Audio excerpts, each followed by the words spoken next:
Ile tanyo bener, pamai tanyo bener, gure tanyo bener, ngak selamat dunia akhirat. Tadi oleh panitia telah mengumumkan setelah sholat maghrib bahwa di masjid yang kita cintai ini akan dilaksanakan penyembelihan kurban, yang kurban itu diharapkan dari warga masyarakat untuk berpartisipasi karena besarnya fadilah yang dalam sebuah hadis yang sahih Rasulullah menyatakan, ma amila bnu adama yawman nahri min amalin ahabbu ilallahi ta'ala min iraqatid dam. Tidaklah ada seorang anak Adam melakukan suatu aktivitas amalan pada hari nahar, pada hari raya Idul Adha, yang lebih disenangi oleh Allah Ta'ala daripada menumpahkan darah. Makna tumpah darah di sini menyembelih binatang sesuai dengan syarat dan ketentuannya. Wa innaha la ta'ti yaumal qiyamati biquruniha wa adlafiha. Dan sesungguhnya binatang kurban nanti akan datang pada hari kiamat dengan tanduk-tanduknya, dengan kuku-kukunya. Wa innad dama, dan sesungguhnya darah binatang kurban tersebut la yaqa'u minallahi bimakanin, ditempatkan oleh Allah Ta'ala pada sebuah lokasi, qabla ayyaqa'a 'alal ardi, sebelum jatuh menyentuh bumi. Fatayyibu biha nafsan, maka perbaikilah jiwa kalian untuk melakukannya. Ini anjuran. Terjadilah perbedaan pendapat di kalangan para ulama. Jumhur ulama menyatakan bahwa kurban itu hukumnya sunat, kecuali Imam Hanafi, beliau menyatakan kurban itu hukumnya wajib. Kenapa? Karena dalam sebuah riwayat yang lain Rasulullah mengancam, man kana lahu sa'atun falam yudhahi fala yaqrubanna musallana. Barang siapa yang mempunyai kelapangan, keluasan rezeki, lalu ia tidak berkorban, maka jangan sekali-kali mendekati tempat salat kami ini. Kata Imam Hanafi An-Nu'man bin Thabit, tidak patut ancaman ini terjadi kecuali apabila perbuatan tersebut hukumnya wajib, karena tidak ada ancaman untuk perbuatan yang hukumnya sunat. Jadi ketika Rasulullah mengancam orang yang tidak berkorban jangan mendekati tempat sholat kami, padahal sholat berjamaah di masjid ada banyak ulama yang katakan wajib, sekalipun berbeda pendapat antara fardhu ain dan fardhu kifayah.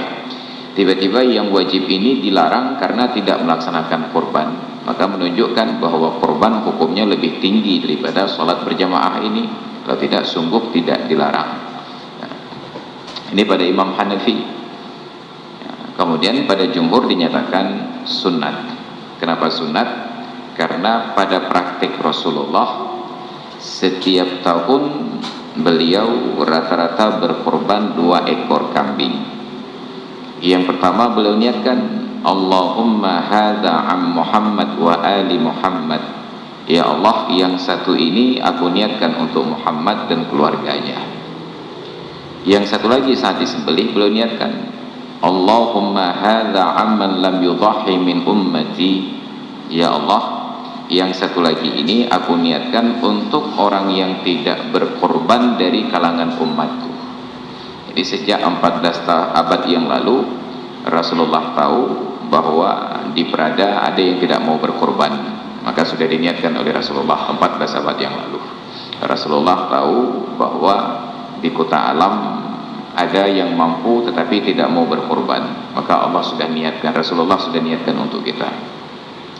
14 abad yang silam Rasulullah tahu bahwa di Banda Aceh, Aceh Besar, di Aceh, di Indonesia, di dunia ada banyak umat Islam yang mampu melaksanakan kurban tetapi tidak mau. Maka Rasulullah niatkan, Allahumma hadza amman lam yudhahi min ummati.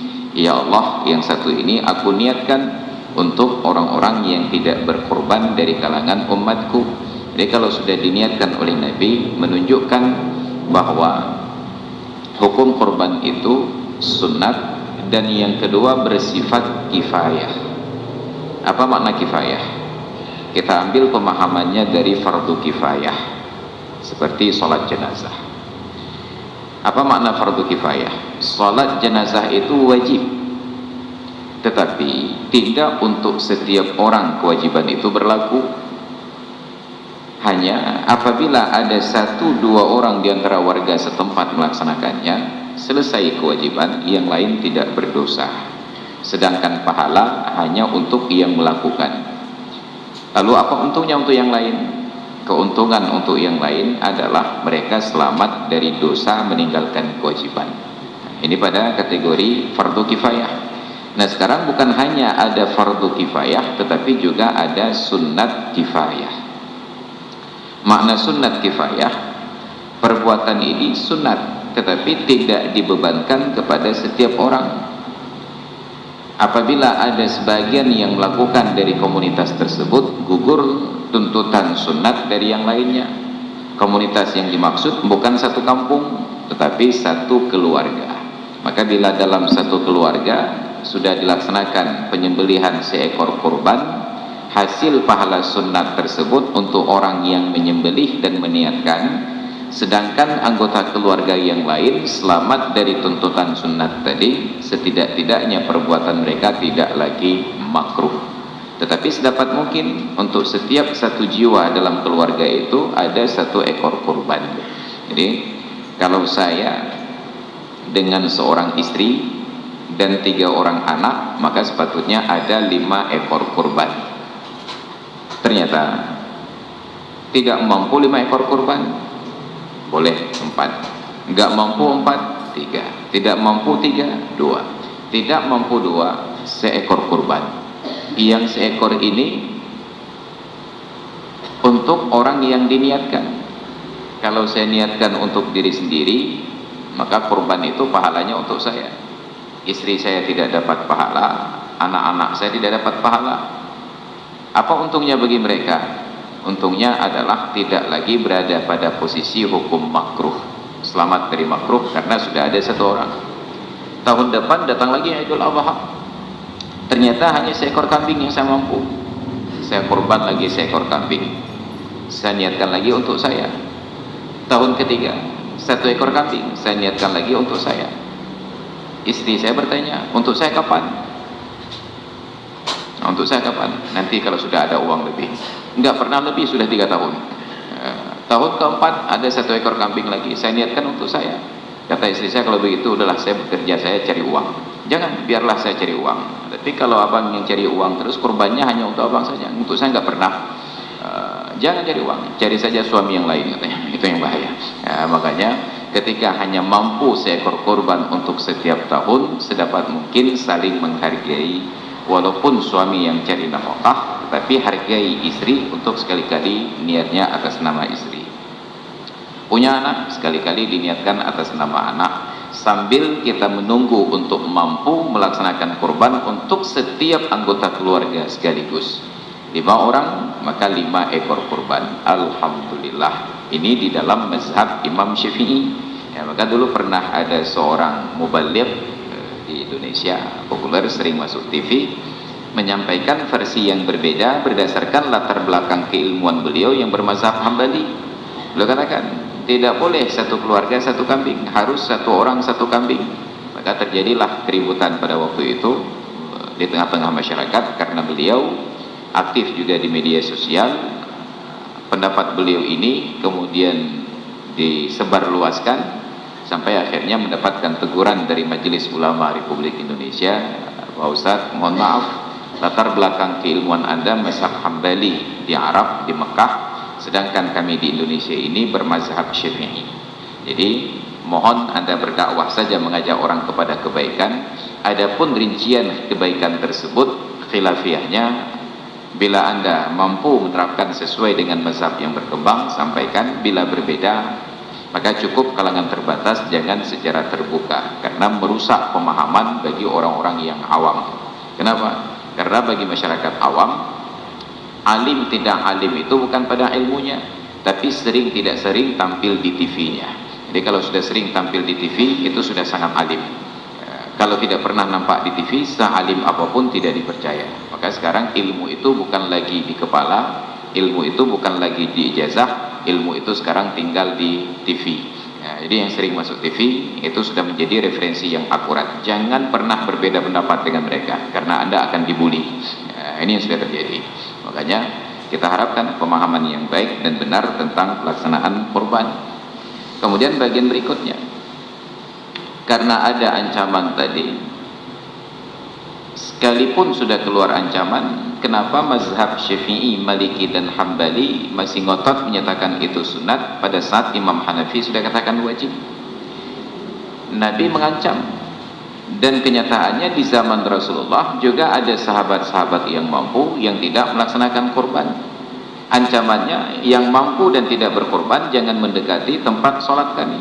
Kenyataannya yang mampu dan tidak berkorban itu tetap datang ke masjid untuk sholat dan tidak dilarang oleh Nabi. Maka menunjukkan bahwa ancaman itu bukan artinya hukum wajib untuk dilaksanakan, tetapi anjuran sunat sampai dipertegas. Itu sama seperti perbedaan pendapat para ulama tentang sholat berjamaah. Imam Syafi'i dalam pendapatnya menyatakan sholat berjamaah itu sunat muakkad, bukan fardu ain dan bukan fardu kifayah. Tetapi Imam Hambali menyatakan fardu ain.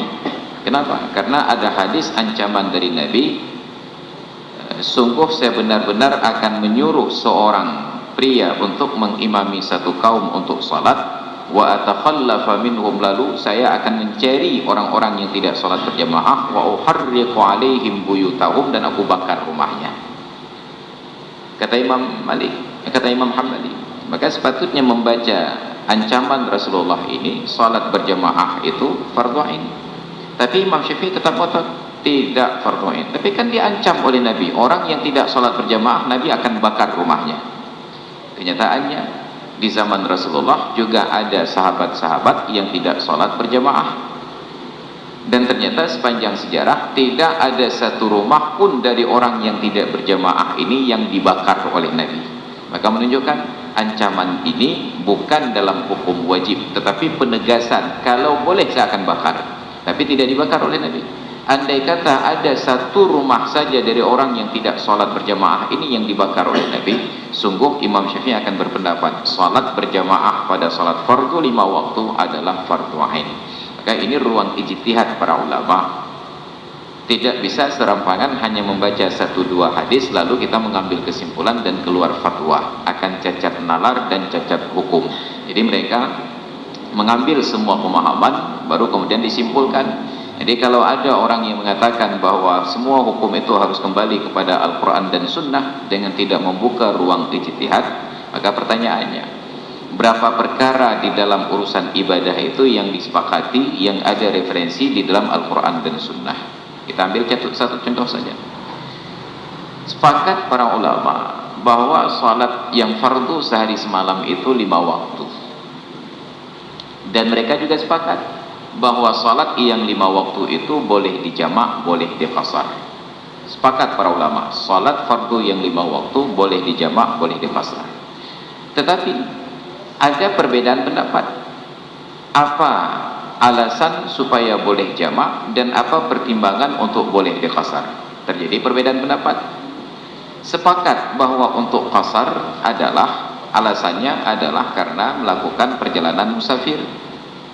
Kembali kepada ayat, ada petunjuknya. Ya ayyuhalladzina amanu idza darabtum fil ardi falaysa 'alaikum junahun an taqsuru minas shalah. Wahai orang-orang yang beriman, bila kalian berjalan-jalan di muka bumi, tidak mengapa bagi kalian untuk mengqasar salat. Oke, sepakat.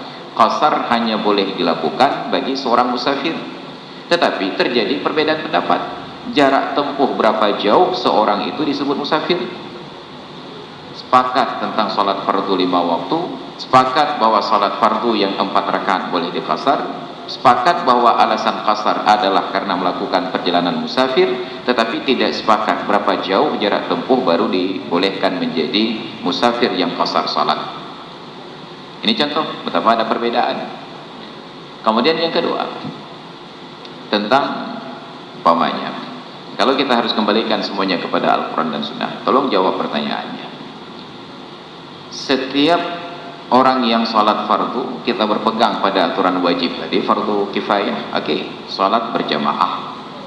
Pertanyaannya, apakah setiap orang yang hadir sholat berjamaah itu tepat waktu takbiratul ihram bersama imam atau minimal mendapatkan rakaat pertama? Ataukah ada di antara mereka yang masbuk? Ada masbuk, banyak yang masbuk. Lalu bagaimana kita belajar tentang petunjuk sholat seorang masbuk ketika Nabi tidak pernah menjadi masbuk? Nabi tidak pernah jadi masbuk, padahal perintah beliau, sallu kama ra'aitumuni usalli, salatlah kalian sebagaimana kalian tahu praktek salatku. Maka yang masbuk itu bid'ah semuanya dan masuk neraka. Makanya nanti kalau masbuk jangan salat lagi. Nah, apakah benar cara berpikir demikian? Tidak. Ada petunjuk dari Nabi tentang masbuk sedikit saja. Idza ataitumul jama'ata fa'alaikum bis sakinah. Bila kalian menghadiri salat berjamaah, maka berjalanlah dengan tenang. Tidak disuruh berlari. Maka kalau kita sedang di tempat wudu, terdengar imamnya sudah mau selesai Fatihah lalu lari-lari, di situ sudah salah pada sisi praktek. Kenapa? Fa'alaikum bis sakinah. Datanglah dengan berjalan tenang. Kenapa dilarang berlari? Ada banyak pertimbangan dan pertimbangan ini tidak diceritakan oleh Nabi. Itu ijtihad para ulama. Kemungkinan yang pertama terpeleset, mutiru, kata orang Aceh, mutiru, terpeleset. Itu membahayakan diri sendiri. Kemungkinan sisi yang kedua, ketika kita berlari-lari, suara derak tapak kita di lantai tersebut mengganggu konsentrasi orang yang sedang sholat berjamaah. Itu sekurang-kurangnya sudah dua alasan dulu. Fa'alaikum bisakinah, datanglah dengan tenang. Tapi Ustaz, kalau kita berjalan tenang nanti ketinggalan rakaatnya. Fama adraktum fattabi'uhu, apapun yang kalian dapati ikut. Dapat imam sedang rukuk, rukuk. Dapat imam sedang i'tidal, i'tidal. Temui imam sedang sujud, sujud. Tapi rakaatnya sudah lewat 2 rakaat. Wa ma fatakum fa'atimmu, yang luput sempurnakan. Berapa rakaat tinggal? Tinggal 1 rakaat, tambah 1 rakaat. Tinggal 2 rakaat, tambah 2 rakaat. Ada penjelasan. Tapi pertanyaannya, sampai pada posisi imam di mana seorang masbuk mendapatkan rakaat, tidak ada penjelasan. Apakah sempat takbiratul ihram bersama dengan imam dihitung dapat rakaat? Apakah sempat baca Fatihah ketika imam berdiri dapat rakaat? Ataukah sempat takbir rukuk bersama dengan imam dapat rakaat? Atau sempat rukuk sama-sama dengan imam dapat rakaat? Ataukah ketika sudah i'tidal? Ataukah ketika sedang sujud? Tidak ada rincian di dalam ayat dan dalam hadis. Maka kembalilah kepada Al-Quran dan Sunnah. Maka pastikan bahwa ketika mau ikut imam, imamnya harus berdiri tegak dulu. Maka keilham lewat fadilah. Lewat fadilahnya. Makanya ada ruang ijtihad. Berijtihadlah para ulama bahwa rakaat itu menurut sebahagian dimulai dari kata-kata raka'ah. Raka'ah itu posisi rukuk, dihitung rakaat pada 1 kali rukuk. Maka siapapun yang sempat rukuk sama-sama dengan imam dapat rakaat. Begitu imam rukuk, kita takbiratul ihram segera rukuk, dapat rakaat. Tapi terjadi perbedaan. Bagaimana menghitung rakaat untuk orang yang terlambat sholat ketika waktunya sudah hampir habis? Imam Hanafi katakan bahwa baru dihitung sholat di dalam waktu saat kita barangkali sholat asarnya menjelang terbenam matahari. Siapa saja yang sempat 1 rakaat di dalam waktu, maka dihitung seluruh sisa rakaat itu di dalam waktu. Begitu kita takbiratul ihram, baca Fatihah, rukuk, i'tidal, sujud, duduk antara 2 sujud. Sujud yang kedua, pas saat bangkit berkumandang azan maghrib. Jangan ambil maghrib karena itu ada khilafiyah dalam mazhab Hanafi, berakhir waktu asar pada saat bayang-bayang 2 kali lipat. Kita ambil waktu maghrib. Kita sholat maghrib, baru sampai sujud yang kedua, saat akan bangkit rakaat yang kedua, tiba-tiba berkumandang azan Isya. Kata Imam Hanafi, kalau sempat satu rakaat sampai duduk sampai sujud yang kedua, maka dia dapatkan rakaat. Tapi ketika Imam Syafi'i ditanyakan, bagaimana seorang itu dianggap sholat di dalam waktu? Kata Imam Syafi'i, Anda berada di akhir waktu, sudah bersiap, bersedia, berwudu, bersuci, menutup aurat, menghadap kiblat, takbiratul ihram. Begitu selesai takbir, waktunya keluar, maka seluruh sisa salat itu dianggap di dalam waktu. Hanya sempat takbir saja langsung berkumandang azan, umpamanya habis waktu. Terjadi perbedaan-perbedaan pendapat, dan itu tidak dijelaskan di dalam ayat dan tidak dijelaskan dalam hadis. Ayat hanya menyatakan, inna salata kanat 'alal mu'minina kitaban mawquta. Sesungguhnya salat terhadap orang yang beriman adalah kewajiban yang telah ditentukan waktunya. Waktunya tidak disebutkan dalam Al-Quran. Al-Quran hanya menyebutkan 3 waktu saja. Wa aqimis salata liduluki syamsi ila ghasaqil laili wa qur'anal fajri inna qur'anal fajri kana mashhuda. Dirikanlah salat karena tergelincir matahari hingga kepada gelapnya malam, dan salat subuh, sesungguhnya salat subuh tersebut disaksikan oleh para malaikat. Dan ternyata Allah tidak sebut salat subuh, hanya menyebutkan qur'anal fajri, Quran subuh. Dari mana kita tahu bahwa Quran subuh itu adalah salat subuh? Perlu ijtihad para ulama. Maka tidak cukup memahami agama ini hanya karena kita pintar menerjemahkan dari bahasa Arab ke bahasa Indonesia. Nah, maka Al-Quran hanya menyebutkan 3 indikasi waktu: tergelincir matahari, gelap malam, dan subuh. Baru kita tahu rinciannya di dalam hadis bahwa Nabi diajarkan oleh malaikat Jibril salat ketika baru selesai dari perjalanan Isra dan Mi'raj. 2 hari berturut-turut malaikat Jibril mengajarkan Nabi tentang tata cara dan waktu salat. Hari pertama waktu zuhur malaikat Jibril datang, padahal salat itu sudah wajib sejak dari subuh. Nabi tidak salat subuh. Tidak salat subuh Nabi hari itu menjadi petunjuk bagi para ulama. Salah satu syarat sahnya salat adalah adanya ilmu, mengetahui tata cara salat. Karena Nabi belum ada ilmu tentang tata cara salat, maka beliau tidak salat subuh. Maka ditambahlah syarat keterangan, salah satu syarat sah salat adalah mengetahui tata cara pelaksanaan salat. Dan itu tidak ada dalam hadis. Tidak ada perintah dari Allah, wahai orang-orang yang beriman, kalau kalian mau salat belajarlah. Tidak ada dalam hadis Nabi, kalau kalian mau salat maka belajarlah. Dari mana kita tahu syarat itu? Ijtihad para ulama ketika Nabi tidak sholat subuh saat pulang dari Isra dan Mi'raj. Kenapa tidak sholat? Karena Nabi belum tahu tata cara sholatnya. Nah, maka ini ruang ijtihad tidak ada di dalam ayat dan tidak ada di dalam hadis. Maka jangan serampangan memaknakan kalimat, kembalilah kepada Al-Quran dan Sunnah. Kalimatnya baik tetapi pemahamannya sangat-sangat keliru. Jadi ketika kita baca diskusi di FB, di media sosial antara Aswaja dan Wahabi, selalu senjata Wahabi, apa dalilnya, apa ayatnya, apa hadisnya. Nah, dia selalu bertanya apa ayatnya, apa hadisnya. Nah, pertanyaan berikutnya, yang bertanya apa ayatnya dan apa hadisnya itu apa pula ayatnya? Apa ayat yang bertanya, yang menyuruh kita untuk bertanya apa ayatnya dan apa hadisnya? Yang ada adalah pertanyaan dalam ayat. Fas'alu ahlal dzikri in kuntum la ta'lamun. Tanyakanlah kepada orang yang ahli di bidangnya kalau kalian sudah tidak tahu. Tidak dikatakan oleh Allah was'alu ayatihi wa ahadithihi in kuntum la ta'lamun. Tanyakanlah ayat-ayatnya dan hadis-hadisnya kalau kalian tidak tahu. Bukan. Yang disuruh adalah fas'alu ahlal dzikri. Tanyakan kepada para ahlinya pada saat kalian tidak tahu. Maka sungguh ketika setiap orang jemaah bertanya, Pak Ustaz, saya mau tanya hukum ini begini. Oh, itu hukumnya salah karena begini. Dalil ayatnya apa Ustaz? Nya udah mumang namanya. Kenapa? Karena kita bukan orang yang mengeluarkan hukum dari ayat. Kita adalah orang yang membaca hukum yang sudah dikeluarkan oleh para ulama dari ayat-ayatnya. Lalu kalau saya bacakan ayatnya, apa faedahnya? Sah-sah saja untuk menipu jemaah menunjukkan saya alim. Ditanyakan sebuah hukumnya, apa ayatnya? Alif lam mim saya jawab. Sangat-sangat oh Aceh dah. Ya, maka banyak dukun-dukun di Aceh itu mengobati orang yang terkena bisa ular dengan sebuah ayat, sanu'iduha siratahal ula. Ya, Jadi karena ada ula dimaknakan sebagai ula. Jadi sembuhlah bisa ular karena sanu'iduha siratahal ula. Ula itu adalah ula katanya. Jadi ini kerusakan. Jadi tidak setiap hukum itu ada ayat dan ada hadisnya. Bahkan ketika sudah ada ayat dan hadis, ternyata sumber hukum bukan ayat dan hadis tetapi ijma'. Ketika ditanyakan kepada para ulama, apa dalil sahnya praktek jual beli dan haramnya riba? Apa tulisan para ulama dalam kitab?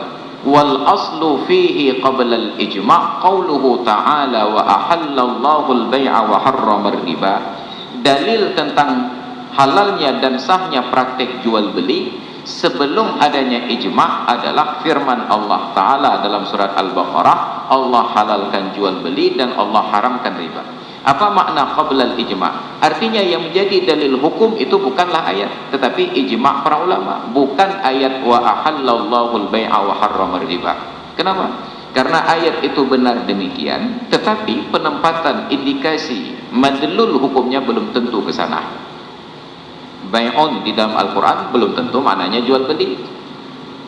Sehingga kita ambil ayat yang lain ketika Allah menyebutkan ya ayyuhalladzina amanu hal adullukum ala tijaratin tunjikum min azabin alim. Wahai orang-orang yang beriman, sudikah kalian aku tunjukkan suatu perniagaan yang menyelamatkan kalian dari siksa yang pedih.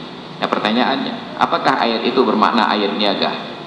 Tidak, padahal bahasanya tijarah, perniagaan, tapi ternyata maknanya dia jelaskan oleh Allah kemudian tu'minuna billahi wa rasulihi wa tujahiduna fi sabilillahi bi amwalikum wa anfusikum. Kalian beriman kepada Allah dan Rasulnya dan kalian berjihad di jalan Allah dan Rasulnya dengan jiwa dan harta kalian. Maka membaca ayat Al-Quran tidak cukup hanya pandai terjemah, harus ada tafsir, dan yang menafsirkan Al-Quran tidak boleh sembarangan. Diingatkan oleh Abdullah bin Abbas, turjumanul Quran, juru terjemah Al-Quran, man fassara al-Qur'ana bi ra'yihi fa asaba faqad akhta'a. Barang siapa yang menafsirkan Al-Qur'an dengan logikanya, dengan akalnya, fa asaba, dan ternyata benar, faqad akhta'a, sungguh sudah berbuat salah. Bahkan ketika tafsirnya itu benar masih dianggap salah. Kenapa? Karena dia tidak menafsirkan Al-Quran berdasarkan ilmu-ilmu yang disyaratkan, tetapi bi ra'yihi, dengan pandangannya, dengan logikanya. Sekalipun benar dianggap salah. Kenapa? Karena nekat, kebetulan benar. Maka betapa sering kita dengar di atas mimbar dakwah, di dalam corong-corong mik ketika berceramah, kita tidak boleh fitnah-fitnah orang, karena fitnah itu dosanya besar sekali. Sebab firman Allah Ta'ala dalam Al-Quran, al-fitnatu asyaddu minal qatli. Hanya karena kebetulan sama saja seperti suratahal ula tadi, ula. Fitnah itu lebih kejam daripada pembunuhan. Padahal fitnah dalam ayat Al-Quran ini bukanlah fitnah sebagaimana yang kita pahami. Tapi arti fitnah di sini adalah siksaan yang ditimpakan oleh orang Quraisy kepada Rasulullah saat perjalanan hijrah. Maka dibuatlah sebuah bait syairnya, aftardu minal watan asyaddu min faslir ruhi minal badan. Terusir dari tanah air itu lebih berat dirasakan oleh Nabi daripada berpisah nyawa dari badan. Maka diusir Nabi dari Mekah oleh orang Quraisy itu lebih berat bagi Nabi daripada dibunuh. Tiba-tiba kita maknakan fitnah di situ seperti fitnah yang kita pahami, hanya karena salah menempatkan terjemahan bahasa Arab ke dalam bahasa Indonesia. Fitnah bahasa Arab bukanlah fitnah bahasa Indonesia. Ula bahasa Arab bukanlah ula bahasa Aceh. Jadi ini contoh betapa kesalahan itu sering terjadi. Makanya sekarang yang kita khawatir adalah ketika kita tidak merujuk kepada referensi-referensi yang sahih yang ditulis oleh para ulama, bertambah-tambahlah persoalan fikih. Maka mulai pertambahan itu untuk ukuran masjid saja. Ketika sebagian masjid sudah menulis di lantainya pembatas antara tempat wudhu dengan masjid, sudah ada tulisan di lantai batas suci. Saya nggak tahu siapa yang memulai bid'ah ini. Itu biasanya diperhatikan di masjid-masjid ahli bid'ah, batas suci. Nah, di masjid yang bukan ahli bid'ah nggak ada tulisan itu, karena masjid kita bukan masjid ahli bid'ah, nggak ada tulisan itu. Tapi di masjid-masjid ahli bid'ah itu sudah ada tulisan batas suci. Pertanyaannya, sejak kapan suci itu dibatasi? Agama Islam beda dengan Yahudi dan Nasrani. Yahudi dan Nasrani hanya boleh beribadat di tempat yang diyakini sucinya. Sedangkan kita umat Islam, silahkan beribadat di tempat manapun sehingga kalian yakin najisnya. Kalau tidak yakin ada najis, silahkan sholat. Maka di lorong-lorong jalan, di koridor-koridor kantor, di dalam bus, di jalan raya, silahkan sholat. Selama tidak terlihat ada najis, sah sholat di tempat tersebut. Tapi Yahudi dan Nasrani nggak boleh demikian. Mereka harus pastikan tempat itu suci lebih dahulu. Maka silahkan sholat di luar, di teras itu. Umpamanya kita buru-buru, begitu mau takbiratul ihram, ternyata imamnya sudah hampir salam, sudah duduk tasyahud akhir. Saat mau masuk kemari, terlihat jalan itu sudah tertutup, harus mutar lagi. Kalau mutar nggak sempat berjamaah, maka silakan berdiri di luar selama pintu itu terbuka dan sah. Kita khawatir, tapi tempat ini sudah lewat batas suci, Pak. Siapa yang batasi suci? Dimanapun boleh rukuk dan sujud, bahkan di dalam gereja sah kita sholat selama tidak terlihat ada najis. Jadi ini perbedaan. Maka ketika menuliskan batas suci, kita ingin tanamkan di dalam benak jemaah bahwa lewat garis ini semuanya najis. Tidak, semuanya suci sampai terbukti najisnya. Maka kita hanya dituduh bid'ah-bid'ah saja, padahal mereka praktekkan bid'ah yang lebih berbahaya lagi. Nah, inilah contoh-contoh betapa rusaknya pemahaman apabila hanya kembali kepada Al-Quran dan Sunnah, bukan kepada al-ulama warasatul anbiya. Para ulama itu adalah pewaris para nabi. Tapi ingat, para ulama yang keilmuan dan ibadatnya itu diakui. Al-ulama'u al-amilun, ulama yang mengamalkan ilmunya, dan ilmunya itu sudah ada referensi yang dapat kita rujuk kembali, yang sahih, yang sudah ada di tangan-tangan umat Islam dan dipelajari. Maka hadirin sekalian yang dirahmati Allah, itu pula kasusnya terkait kembali pada persoalan kurban yang tadi kita sebutkan di awal, bahwa Allah sangat mengharapkan amalan yang kita lakukan di pagi hari raya tersebut adalah pelaksanaan kurban.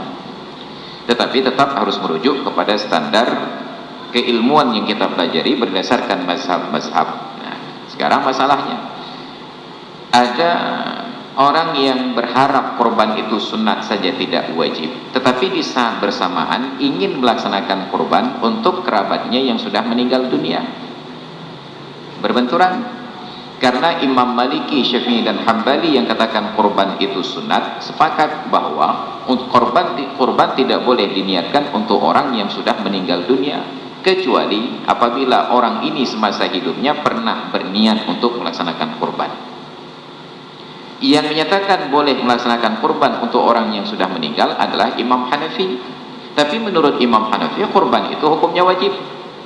Dari sisi prakteknya sunat, kita ambil pendapat jumhur Maliki, Syafi'i dan Hambali. Untuk sampai niatnya kepada orang yang meninggal, kita lompat kepada Imam Hanafi. Maka jadi kita beribadah suka-suka kita, suka-suka kita, bukan mengikuti alur keilmuan yang kita pelajari. Maka untuk siapapun di antara kita yang berniat mau melaksanakan kurban untuk kerabatnya yang sudah meninggal dunia, saran saya lebih baik dikonversi ke dalam bentuk sedekah untuk masjid, untuk panti asuhan, untuk anak yatim atau lembaga-lembaga pendidikan. Karena itu sudah sepakat tentang sampainya. Adapun kurban sepakat tentang tidak sepakatnya. Imam Hanafi katakan boleh, sedangkan jumhur katakan tidak boleh. Karena mayoritas kita bermazhab Syafi'i, ya kita ikuti aturan mazhab Syafi'i. Saat boleh enggak saya mau niatkan kurban hari raya Idul Adha ini untuk almarhum ayah saya yang sudah meninggal dunia? Kalau pertanyaannya diajukan pada saya akan jawab, Bu, kalau mau dilakukan ada cara. Taklid kepada Imam Hanafi yang katakan boleh. Tapi saran saya, daripada berpindah ke sana, lebih baik biaya harga kambing kurban itu atau harga binatang kurban itu disedekahkan saja kepada orang-orang ataupun pihak-pihak yang berhak untuk menerimanya. Selesai. Kenapa? Karena itu disepakati tentang sampainya. Sedangkan kurban ada perbedaan pendapat tentang boleh dan tidak bolehnya. Maka disinilah pentingnya ilmu sebelum kita beramal. Dan persoalan kurban ini masih banyak rincian-rincian hal yang lain yang setiap tahun akan selalu saya ulang-ulang untuk terus disampaikan agar pemahaman itu masuk dengan benar, karena tidak cukup ilmu hanya sekali ulang. Sebab manusia adalah mahallul khata' wan nisyan, tempat bersarangnya kesalahan dan kelupaan. Maka diulang, lancar kaji karena diulang, lancar jalan karena ditempuh. idza takarrara taqarrara, kata para ulama. Apabila berulang-ulang maka dia akan tetap dan menjadi kuat. Ilmu tanyo benar, amai tanyo benar, gure tanyo benar, ngak selamat dunia akhirat. Ilmu tanyo benar, amai tanyo benar, gure tanyo benar, ngak selamat dunia akhirat.